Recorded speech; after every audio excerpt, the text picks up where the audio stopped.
Hello good people, I'm going to talk about commutative and associative laws. Before I explore what they are, it is very important to note that they apply to addition and multiplication, but not to subtraction and division. Commutative law allows for additions and multiplications to be approached from either side. Let's look at a few examples. Adding 2, 4, and 3 will result in 9, but this statement could have also been written as 3 plus 4 plus 2. It does not change the result. In a similar fashion, 5 multiplied by 7 multiplied by 2 is 70, but it could have been written as 2 multiplied by 7 multiplied by 5. The result would have not changed. Commutative law applies to letters as well. M plus T plus H is the same as H plus T plus M. In a similar fashion, L multiplied by F multiplied by D is the same as D multiplied by F multiplied by L. What about the associative law? Associative law allows for grouping of additions and multiplications. Again, let's look at a few examples. 3 plus 2 plus 8 plus 7 could be written differently. I could absolutely insist on adding 3 and 7 first, and then dealing with 2 and 8.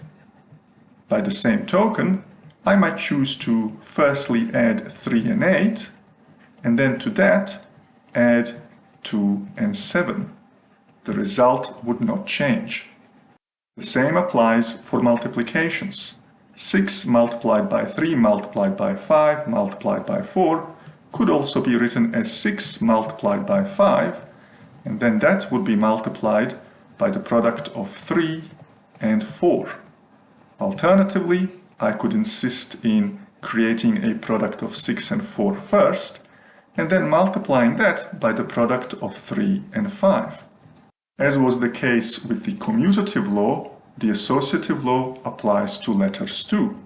So A plus B plus C plus D can also be written as A plus D, and then to that I'm going to add the sum of B and C. Or alternatively, I might say A plus C plus B plus D. And to hammer the point home, let's do the same thing with multiplication of letters. T multiplied by M multiplied by H multiplied by Y can also be written as a product of T and H, to which we can multiply the product of M and Y. Alternatively, we might insist in firstly creating the product of T and Y, and to that multiplying the product of H and M. Please keep in mind, commutative and associative laws apply to addition and multiplication only.